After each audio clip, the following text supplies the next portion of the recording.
वैसे कमाल की बात है कि इंग्लैंड की सारी टीम 105 रन्स पर ढेर हो चुकी थी।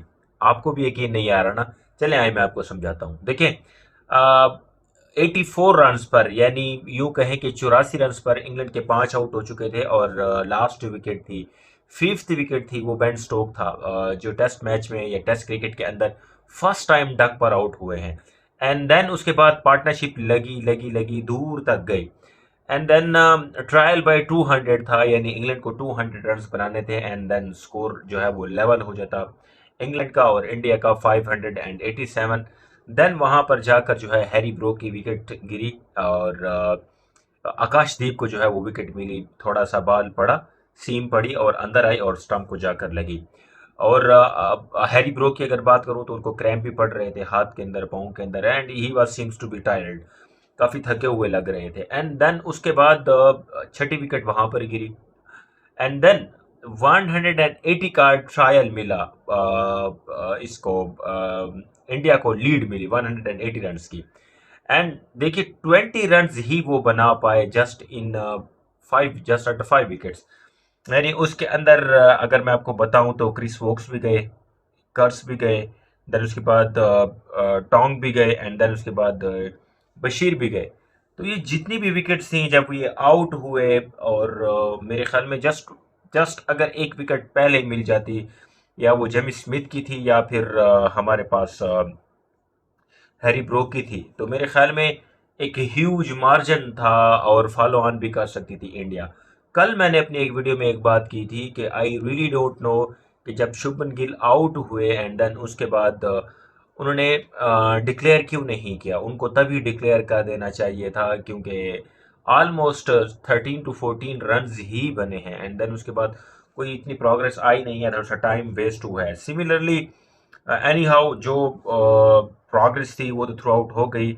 आज आपको डे 3 का मैं थोड़ा सा अपडेट दे देता हूँ एंड देन कल की प्रिडिक्शन के बारे में भी बात करते हैं। तो स्टार्ट करते हैं हैरी ब्रोक से। जो रूट से उन्होंने स्निक दिया पीछे कीपर को, ऋषभ पंत को, and he scored only 22 run. Then उसके बाद हैरी ब्रोक और जेमी स्मिथ की पार्टनरशिप लगी, एक लंबी चौड़ी पार्टनरशिप थी, बेन स्टोक कुछ नहीं बना सके। एंड वो जो पार्टनरशिप थी वो स्टार्ट हुई 84 रन से ऊपर और जो जाकर टूटी वो 387 रन थे।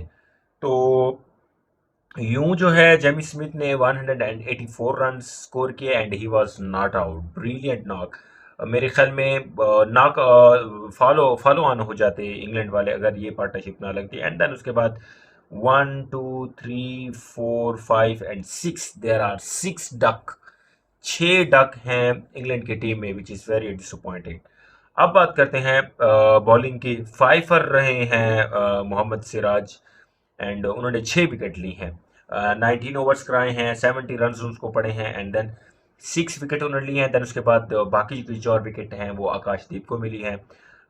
चार चार विकेट उनको मिली हैं and he bowled 20 overs. Then उसके बाद I think it's my personal opinion that Prashid Krishna is a very phenomenal bowler, but yet again he will be deliver at some point the way he is bowling.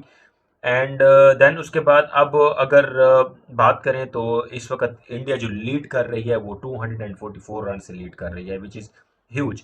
And they only last Yashvi Jaiswal wicket, he scored 28 run with the help of 22 balls. And India इस वक्त चाह रहा है कि वो एक पहला कल का पहला सेशन यानी डे 4 का पहला सेशन खेलें एंड उनकी मिनिमम जो लीड है वो 400+ रन होनी चाहिए। बट इंडिया को ये चीज़ दिमाग के अंदर या जहन के अंदर बिठानी होगी कि लास्ट टाइम जो फर्स्ट मैच के अंदर जो है वो ऑलमोस्ट 400 रन चेज हुए हैं, तो they have to go beyond 500+ run lead.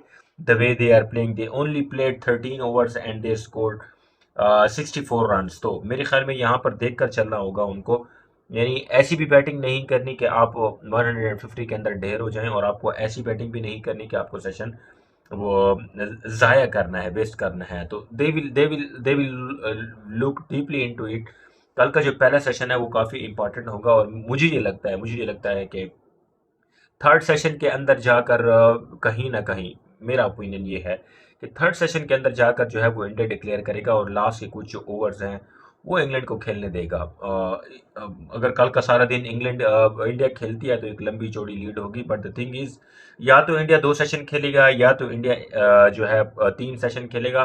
Third जो सेशन होगा वो बिल्कुल सारा का सारा नहीं खेलेगा, उसके अंदर कोशिश करेगा कि इंग्लैंड को खेलने दे ताकि उनके पास भी कुछ मार्जिन हो और इंडिया के पास चांस हो कि कुछ ना कुछ थर्ड सेशन के अंदर विकेट्स लेने, and then fourth fifth day के ऊपर देखेंगे कि क्या होता है क्या नहीं होता। तो India is very well on the top for the time being and they are knocking on the door, and if they will win this match and the series will be level.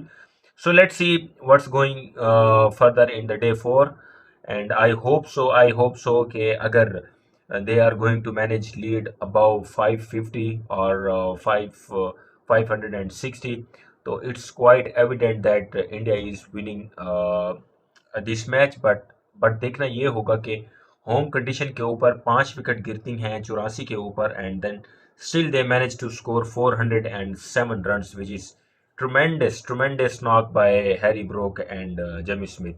So that's it for day 3 story.